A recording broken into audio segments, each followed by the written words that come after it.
Hello, guys. Welcome to the Sam Gaskell Podcast. I'm here with my dad. We're going to talk about my life story, my sim racing, my karting, and my plans for the future. Hi, I'm Andy, everyone. I'm Sam's dad. And together, I suppose we are Sam Gaskell Racing. Like any good partnership, there's someone who does all the work behind the scenes. That's probably me, and most parents can relate.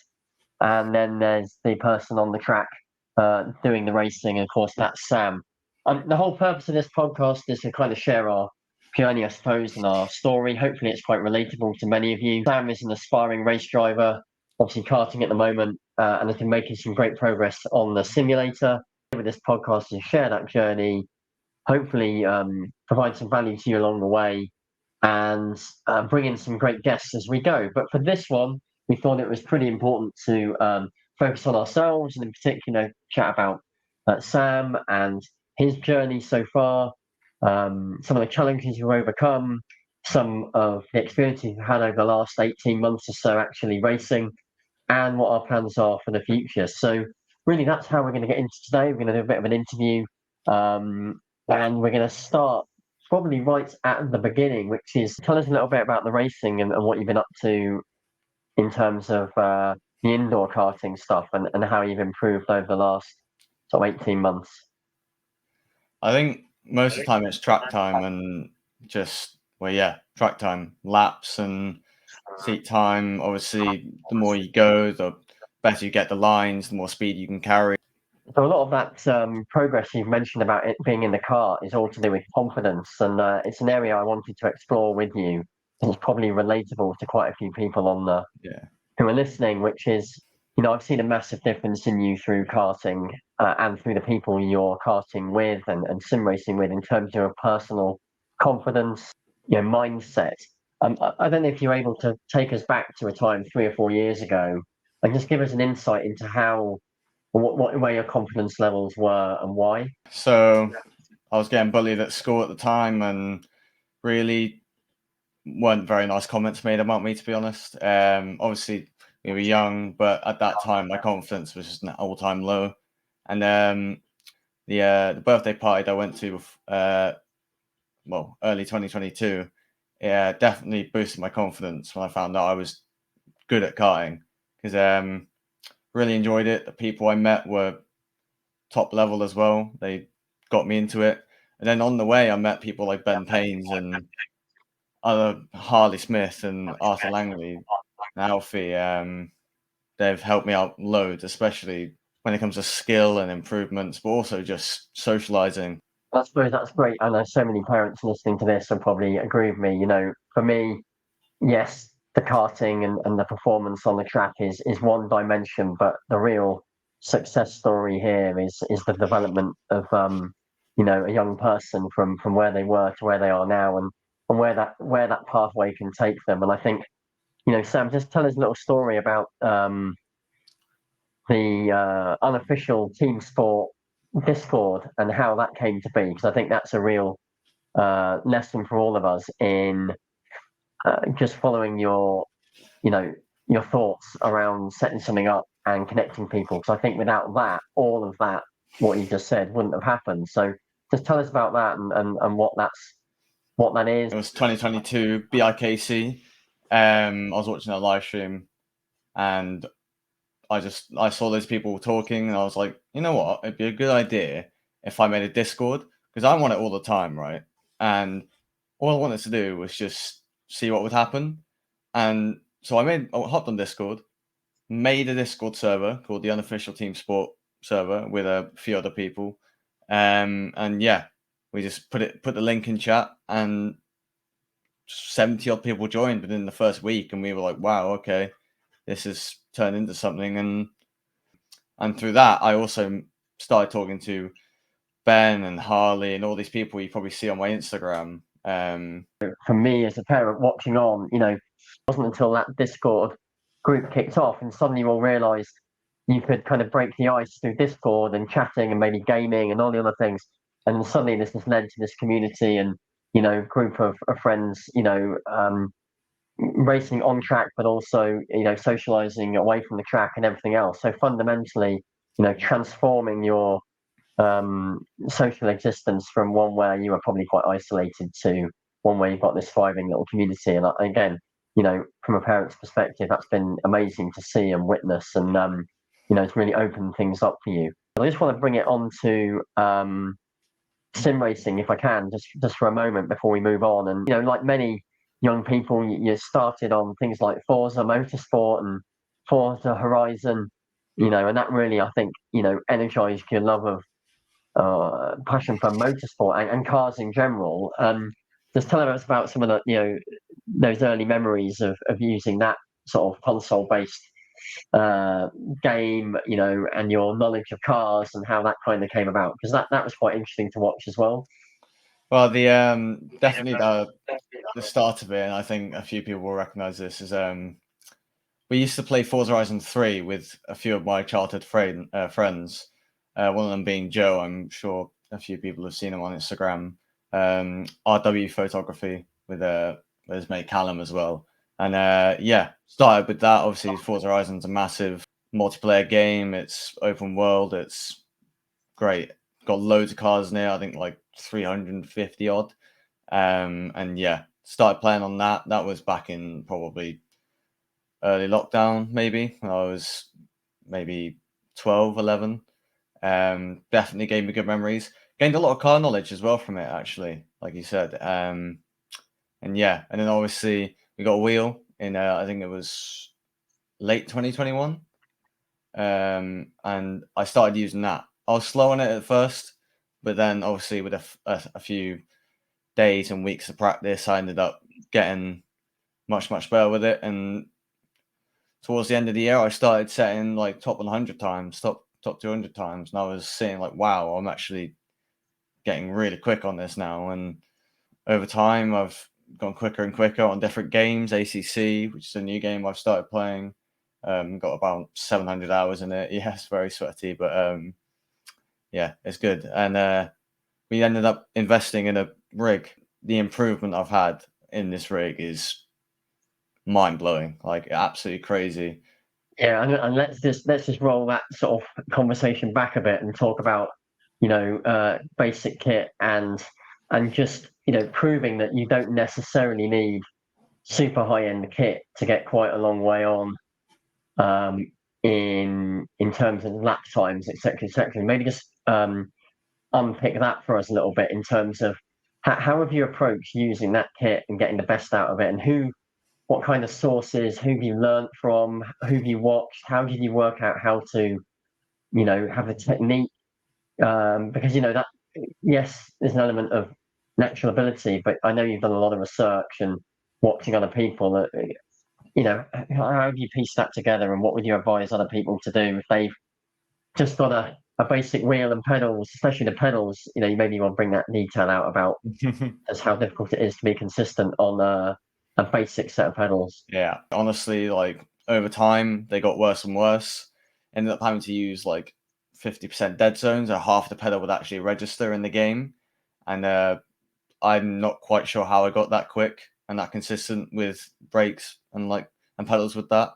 So there were a few people I learned from, definitely esports drivers, especially just lap times and sector times, especially.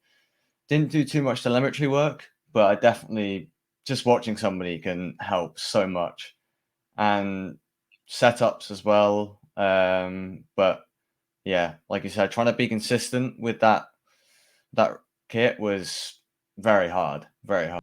Tell us a little bit about the experience of racing outdoors, and some of the positives you've taken from that experience into what you're going to get up to next.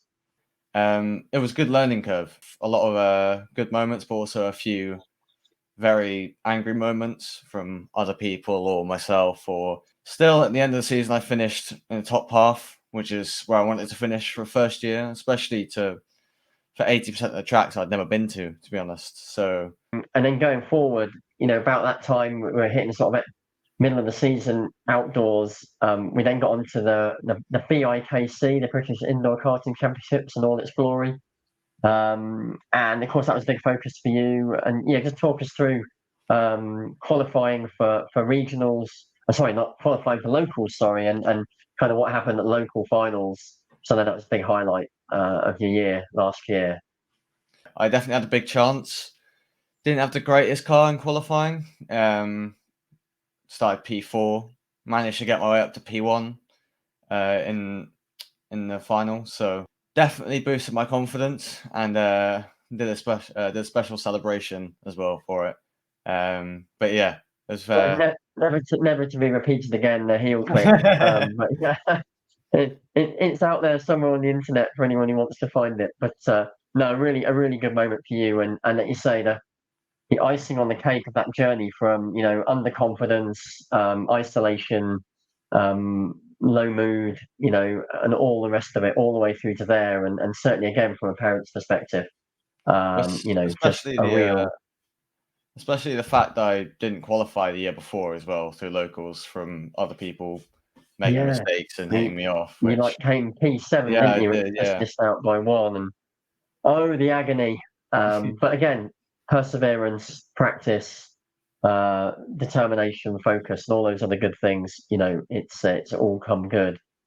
And and then we were also able to sneak in a little cheeky test, weren't we, at Shennington, Indeed. which with the then total karting zero. So talk to us about that experience and how much of an enjoyable day that was.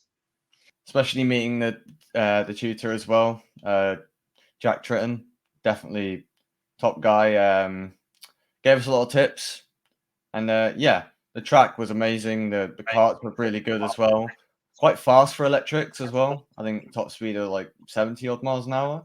Um, and yeah, obviously that's the first time I've been in the kart that quick or anywhere near um, that level. And yeah, honestly, definitely the best bit of go karting I've ever had so far. So, and yeah, this year I'm doing a whole season of it, so that's gonna be good. I hope for the best. Yeah, we're looking forward to that, aren't we? It kicks off in 2 weeks' time with the O Plate at Wilton Mill, which again is a track you've never been to before, but you'll be a quick learner, and we'll see how it goes. But yeah, no, it's going to be exciting. Obviously, the rebrand to Global Karting League UK and all that brings with it. But yeah, we're really good to follow your progress with that, and I'm sure on later podcasts we'll be sharing that journey and stories and the ups and the downs and everything in between as we look to embark on a season of electric karting, which is super exciting. And keeping the theme electric, let's talk about this meteoric progression through Assetto Corsa Competizione and low fuel motorsport. Just to paint the picture for those that don't know, you joined LFM, local motorsport community online in about October last year. And I think it was very quickly apparent to me as innocent bystander on the internet that you weren't half bad at this. I think you popped up in October, and 600th in the world on that platform in that community, and then ever since you kind of had this steady, relentless march up the leaderboard. So talk to us about that. Talk to us about that whole community and how much this experience pushing towards the top end or near the top end of what's possible in terms of esports and drivers and what that means to you as well. Yeah, it's like with the rise of the ranks. Surprised I've gotten this far with the amount I've done. To be fair, just a little over 100 races now. Went from I think what was it? I think 2.5K elo, which is like rating, and I'm now at 5K. It's a very slow grind, but yeah, I'm now 100. I think 148th in the world now on that. And yeah, I'm racing top level guys, esports drivers, streamers, champions, and yeah, and it's been quite I wouldn't say aggressive climb, but a very steep one, if that, because yeah, a lot of good races, a few bad ones where I've had losses and very big losses to be fair, but yeah, it's only really gone up, um, and I've definitely learned from that 100%. Yeah, what kind of things are you learning along the way? I mean, listen, there's a huge sim racing community out there. Many would be, would give their right arm to have the ratings and the progression you've had. What kind of advice and what learning have you applied to make progress at the rate you have? I mean, obviously you've clearly got ability, but I know you've also put a lot of thought and research into what you're doing. Just give us some insights on the things that have really helped you along the way. Yeah, I've been definitely recently to just find those extra hundreds on the lap times. I've been looking at a lot of videos, a lot of different setups, obviously paid setups, esports setups, just to find the time telemetry as well. I've been looking at a little bit. What's the dream here with sim racing? Where do you want to take it, and what do you think is possible in the next months and years ahead? Goals for sim racing come down to, well, quite big ones. Getting into an esports team, finding sponsors, obviously YouTube, streaming hopefully soon, this podcast as well. Just to get sponsors for real life. But like you said, the community, it's very big. Like, it's expanding massively. The community is non-stop growing. Like, I look at some of these Twitch streamers online, and that's my goal, because I want to be those people. I want to be where they're at and compete in these competitions with these teams, maybe with Unicorns of Love or Williams Esports or Mercedes Esports, hopefully. And yeah, I really, really do want to try and make them work. Yeah, and I think, and then it just really complements the in real life racing as well, isn't it? And of course, there's anyone listening to this knows motorsport is an extremely expensive undertaking, and one that many just simply don't have the means to support unless they get the help and the partnership of others. And of course, that's part of the idea as we grow our skills with this podcast, is to reach out to a bigger community, bring in guests that can really share their value to an audience. So we'll be covering topics not only about driving in the sim, driving real life, experiences that people can share and their journeys, but also the stuff all around motorsport, whether you work in the pits, the paddock, the sponsorship, the partnerships, how do you go out and get those things? I know Sam and I have been reading around the subject and various podcasts and people who've written books and the community. And it is fundamentally about who you know, how you can benefit from their advice and move forward. And we're certainly looking to share what we find out, because one thing I've noticed as a parent is, there's very few resources for parents, especially parents who don't necessarily have that huge financial backing for whatever reason behind them, in helping their youngster progress and follow their dreams. It is possible. It's opening up. It's one of the things I like about Global Karting League at UK and the aspirations that organisation has to broaden the opportunity on finding someone based on talent and on telemetry, and not just because you can afford it. I think that's really powerful. And equally, sim racing being that potential way into the wider motorsports industry. For those who've watched Gran Turismo and Jan Mardenborough and all of those good stuff. Yes, it's once in a blue moon, but it is possible. Others have done it. World's Fastest Gamer, James Baldwin, whatever. It is possible, and you've got to believe. And that's what it's all about. It's about proving you can do it and having the evidence. So we'll be looking to share all that on this podcast and more besides. It's a work in progress. We're going to be getting some great guests on. If you know anyone that would love to appear on this podcast, we've got a few close connections we know we're going to serve up to in the near future, some of which will be no doubt amusing and fun along the way. And we hope you enjoyed this initial chat. Sam's had an opportunity to introduce himself. Please do have a look at Sam's YouTube. He's got a whole load of hot laps on there. We're going to start doing some narrative overlays on them to be able to help you guys out to find better lap time. As Sam also said, we're going to be getting a Twitch stream going just as soon as we've got a system that can deal with it, quite frankly. But yeah, we're really grateful, and I know Sam is, for all the support and engagement he gets. And we'll look forward to speaking to you in the next one. So from Sam and I, goodbye and take care. Goodbye.